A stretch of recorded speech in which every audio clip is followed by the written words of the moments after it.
Kalau kalian udah ngikutin dunia kartel, pasti udah nggak asing lagi sama yang namanya perseteruan antar gembong narkoba.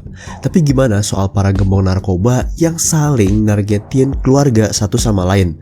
Nah, di video kali ini gue pengen bahas momen-momen keluarga para bos kartel jadi target sama bos kartel lainnya. Gimana? Penasaran? Kalau gitu, tanpa berlama-lama lagi, langsung aja kita mulai videonya.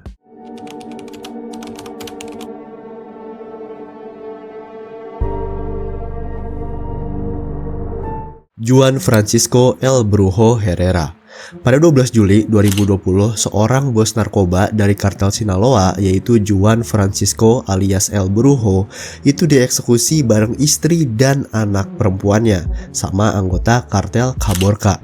Kartel Caborca emang gak sepopuler nama-nama besar kayak Sinaloa atau CGNG, tapi organisasi ini udah lama jadi sekutu beratnya kartel Sinaloa. Pemimpinnya yaitu Rafael Caro Quintero bahkan berteman baik sama Joaquin El Chapo Guzman. Dulu kartel Caborca itu sering jadi istilahnya otot tambahan buat kartel Sinaloa. Jadi tuh mereka ngelakuin banyak kerjaan kotor buat El Chapo dan juga terlibat dalam pembunuhan agen DEA Amerika Serikat yaitu Enrique Kiki Camarena yang bikin geger di tahun 1984. Saat itu otoritas Meksiko ngegerebek perkebunan ganja raksasa di Chihuahua milik Caro Quintero dan hasilnya itu udah bikin kartel rugi gede banget, yaitu sekitar 10.000 ton ganja senilai lebih dari 160 juta dolar yang dibakar habis. Gak heran kalau kematian agen Camarena itu jadi balas dendam gede-gedean. Lanjut ke konflik internal, semuanya ini berubah waktu El Chapo itu ditangkap dan diekstradisi ke Amerika Serikat. Anak-anak El Chapo yaitu Alfredo dan Ivan Guzman alias Los Chapitos mulai ngambil alih kartel bareng Ismael El Mayo Zambada.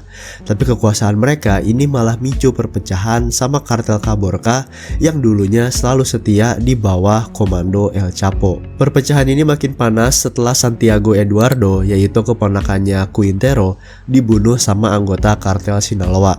Buat Quintero ini jelas adalah suatu bentuk pengkhianatan. Dia yang dulunya udah mati-matian belain kartel Sinaloa, ngeberesin kerjaan kotor mereka, dan bahkan jadi buronan FBI karena loyalitasnya ke El Chapo itu malah dikhianatin. Kalau El Chapo masih berkuasa mungkin cerita ini beda, tapi apa yang Quintero lakuin buat balas dendam ini bener-bener udah ngancurin segalanya. Jadi Quintero itu ngegiring serangan brutal ke salah satu bos kartel Sinaloa yaitu Juan Francisco El Brujo Herrera. El Brujo yang dikenal kagak takut ngelawan siapapun jadi target utama. Dan pada pagi tragis yaitu di 17 Juni, El Brujo, istri, dan 2 anak perempuannya serta beberapa orang lain lagi di jalan, tiba-tiba disalip sama taksi yang penuh sikario dengan mereka yang membawa senjata berat dan langsung ngehujanin mobil Ford-nya El Brujo dengan peluru. El Brujo yang udah terluka parah cuman bisa berusaha kabur, tapi malah nabrak tiang lampu.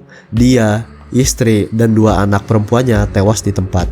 Beberapa penumpang lain itu juga luka berat, dan serangan ini kagak cuman dihitung jadi tragedi besar, tapi juga jadi akhir resmi aliansi antara kartel Sinaloa dan kartel Caborca. Setelah itu, perang wilayah antara mereka resmi dimulai. Santiago Eduardo. Barusan kita udah bahas ya gimana keponakan dari Rafael Caro Quintero, bos kartel Caborca, harus ngelakuin pembunuhan brutal ke keluarga El Brujo. Tapi pernah kagak sih kalian kepikiran gimana ceritanya Santiago yang keponakan Quintero tadi itu akhirnya tewas? Nah, di sini gue ceritain lebih lanjut. Santiago ini adalah anak dari Ruben Payan Quintero alias El Gringo yang juga adiknya Rafael Caro Quintero. El Gringo ini dikenal sebagai gembong narkoba yang cukup ditakuti dan jadi salah satu pilar penting buat kartel Caborca. Tapi beda sama bokapnya, kagak ada bukti kuat kalau Santiago ini bakal ngikutin jejak kriminal keluarganya. Sayangnya dosa-dosa bapaknya ini udah cukup buat bikin dia jadi target utama sama kartel lain. Kartel Caborca meskipun masih terbilang pemain baru di dunia kartel Meksiko, tapi udah terkenal karena keberaniannya mereka yang kagak main-main. Mereka kagak cuma terlibat di bisnis narkoba kelas berat kayak metamfetamin, tapi juga ikut-ikutan dalam pemerasan, penculikan, dan perdagangan senjata. Wilayah operasinya itu ada di sekitar Caborca yang adalah kota kecil di barat Laut Sonora dekat sama perbatasan Amerika Serikat. Tapi yang bikin kartel ini tuh bener-bener berani mati adalah cara mereka ngelawan kartel lain. Mereka ini udah pernah bentrok langsung sama kartel Sinaloa, termasuk faksi Los Salazarnya, bahkan CGNG. Masalahnya kalau mau survive di dunia kartel Meksiko, lu itu harus siap perang di dua medan, yaitu perang sama pemerintah Meksiko dan perang ngelawan kartel lain. Kartel Caborca ini sayangnya tuh lebih fokus ke kartel lain daripada ngurus aparat. Dan ini kagak heran, banyak pemimpinnya termasuk bokapnya Santiago ini bolak-balik ditangkap sama otoritas. 24 Juni 2015, hidup Santiago mulai berubah total. Waktu itu bokapnya ditangkap sama Angkatan Laut Meksiko di peternakannya di Mocorito. Santiago yang tadinya berhasil sembunyi bertahun-tahun itu mulai jadi target buruan. Tapi hidupnya tuh masih lumayan aman, sampai dia datang ke satu pesta yang akhirnya jadi bencana besar buat dia. Jadi malam itu Santiago lagi pesta bareng teman-temannya.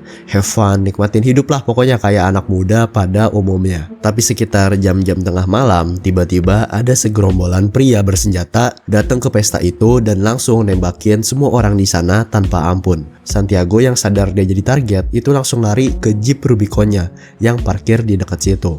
Awalnya dia ini sempat berhasil kabur dari lokasinya, tapi sialnya para pria bersenjata itu kagak berhenti-berhenti buat ngejar dia. Kejar-kejaran itu berlangsung di sepanjang kota sampai akhirnya mereka berhasil ngejar Santiago dan ngehujanin Jeep Rubiconnya ini pakai peluru dari jendela samping. Santiago yang udah bersimbah darah akhirnya ditemuin warga dan dibawa ke klinik KMC. Tapi walaupun begitu, sayangnya nyawanya Santiago udah nggak tertolong. Tepat jam 11.15 pagi keesokan hari Santiago dinyatakan meninggal dunia. Cesar Carrillo Leiva. 13 Agustus 2020, Cesar Carrillo Leiva, anak dari Amado Carrillo Fuentes yang alias adalah The Lord of the Skies, itu tewas ditembak mati tepat di depan garasi rumahnya. Eksekusi ini katanya diotakin sama Los Chapitos, lagi-lagi yang adalah anaknya El Chapo. Sebelum kita bahas lebih dalam soal kejadian ini, yuk bentar kita flashback ke cerita bokapnya, yaitu Amado Carrillo, salah satu raja narkoba pertama di Meksiko yang berhasil bikin dunia ketar-ketir. Amado Carrillo Fuentes itu dapat julukan The Lord of the Skies karena dia ini jadi pionir dalam pengiriman kokain pakai pesawat kargo. Dengan bantuan pamannya di Chihuahua, dia ini udah belajar soal logistik pengiriman narkoba, terus kerjasama sama Pablo Escobar buat nyelundupin barang dari Kolombia ke Amerika Serikat. Selain itu, dia juga punya hubungan bisnis sama keluarga Arellano Felix dan organisasi Beltran Leiva sebelum akhirnya ngebangun kerajaannya sendiri, yaitu Kartel Juarez. Kekayaannya ini udah gila-gilaan, yang dimana kalau misal kita nominalin waktu itu tuh udah tembus 25 miliar dolar. Sampai akhirnya dia meninggal secara tragis gara-gara operasi plastik yang gagal total di 4 Juli 1997. Setelah Amado ini meninggal, perang berdarah dimulai antara Kartel Juarez dan kartel-kartel lain.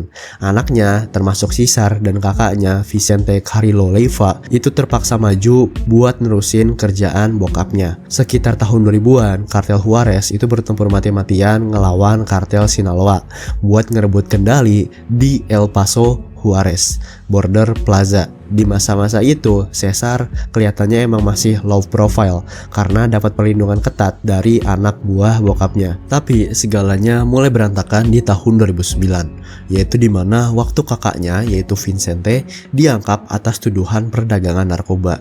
Mau gak mau, Cesar akhirnya harus ambil alih kendali jaringan narkoba keluarga mereka. Tapi masalahnya dia ini kagak cukup siap buat jadi pemimpin kartel. Dan bener aja tahun 2011 nama Cesar itu jadi sorotan setelah spanduk-spanduk muncul di Chihuahua ngumumin berdirinya kartel Juarez di bawah kepemimpinan barunya. Sialnya itu malah bikin posisinya ini makin berbahaya. Meski dia pernah ditangkap sama Angkatan Laut Meksiko di tahun 2018, dia ini dilepas hampir seketika gara-gara pengaruh kartel yang masih kuat di pemerintahan. Kagak cuman itu, Cesar juga berhasil negosiasi pembebasan kakaknya Vicente di tahun yang sama, serta dua saudaranya yang lain, yaitu Luis Fernando dan Juan Carrillo Leiva. Tapi keberuntungan Cesar ini mulai habis. Luis Fernando ditangkap lagi di 2019 karena terlibat pembunuhan model asal Sonora, yaitu Amber Dolores. Meski hukumannya terbilang ringan, tekanan buat keluarga mereka itu semakin berat. Tanggal 13 Agustus 2020, Cesar dibunuh di Navolato, Sinaloa. Mobil misterius udah parkir di luar rumahnya berjam-jam, kayak nunggu momen yang pas. Begitu Cesar keluar dari garasi, mobil itu langsung mendekat dan ngehujanin dia dengan peluru. Walaupun dia ini udah sempat bertahan beberapa saat, luka dalam yang parah akhirnya bikin dia meninggal sebelum bahkan bantuan medis itu sempat ngefungsiin apa-apa. Kematian Cesar ini tentunya bikin gempar waktu itu. Dan ada kabar kalau ini adalah ulahnya Los Chapitos, yaitu anak-anaknya El Chapo yang sekarang ngepalain Sinaloa Cartel. Los Chapitos ini terdiri dari Ivan Archivaldo Guzman Salazar, Jesus Alfredo Guzman Salazar, plus dua saudara tiri mereka, yaitu Ovidio Guzman Lopez dan Joaquin Guzman Lopez. Bahkan berita pembunuhan Cesar ini sampai ke meja konferensi pagi Presiden Meksiko, yaitu Andrés Manuel López Obrador. Presiden tentunya langsung minta laporan dari Menteri Keamanan dan Perlindungan Warga. Mereka bilang kalau pembunuhan ini jadi langkah dekat buat ngejatuhin raja-raja narkoba di Meksiko. Consuelo Loera, kalau lu jadi ibu dari raja narkoba paling terkenal di Meksiko, wajar aja kalau lu dijadiin target sama serangan kartel lain kan. Nah, salah satu percobaan serangan paling gila yang pernah dialami keluarganya El Chapo, yaitu dialamin sama ibunya sendiri, Consuelo Loera. Kita semua tahu betapa besarnya cinta El Chapo ini ke kampung halamannya, terutama ke ibunya. El Chapo tumbuh di lingkungan yang keras. Dia ini sering kena kekerasan dari bapaknya. Dan cuman Consuelo yang berjuang ngerawat dia dan 11 saudara kandungnya meski hidup dalam kemiskinan. Walau anaknya udah jadi bos besar di kartel Sinaloa, Consuelo tetap tinggal di desa kecil La Tuna, tempat yang menurut El Chapo bakal jadi tempat paling aman buat ibunya. La Tuna sendiri ini ada di daerah segitiga emas atau Golden Triangle, yaitu benteng kuatnya El Chapo. Daerah ini adalah pusat produksi opium terbesar di Amerika yang jadi mimpi buruk buat DEA dan pemerintah Amerika Serikat. Tapi ternyata meskipun udah dikelilingin wilayah kekuasaan kartel Sinaloa, serangan masih aja bisa kejadian. 17 Juni 2016, sebanyak 150 sikario itu nyerbu La Tuna.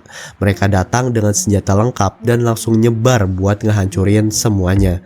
Target utama mereka yaitu adalah Consuelo Loera. Untungnya waktu itu dia lagi kagak ada di rumah. Tapi para sikario tetap aja ngacak-ngacak tempat itu.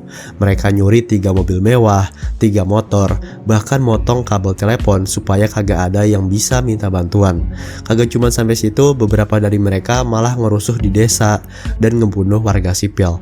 Salah satu insiden paling brutal yaitu mereka nyeret seorang pria dari rumahnya dan nembak dia di jalan. Kejadian ini tentunya bikin desa kecil La Tuna berubah jadi zona perang dalam hitungan jam doang. Kalau kalian nanya siapa dalangnya, itu adalah kartel Beltran Leiva Organization atau BLO yang bertanggung jawab atas serangan ini, di mana serangan ini dipimpin sama Fausto Isidro Meza Flores alias Chapito Isidro.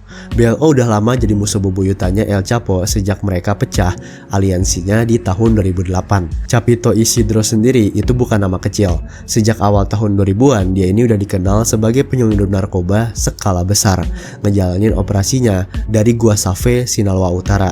Selain jadi algojo tingkat tinggi buat BLO, dia juga ngepalain kelompok brutal yaitu Mazatlekos dan grup lain bernama Oficina yang isinya anggota dari berbagai kartel termasuk Zetas, Gulf Cartel, dan Familia Michoacana. Satu hal yang jelas dari semua ini yaitu adalah mereka punya misi buat ngehabisin Consuelo Loera dengan segala cara.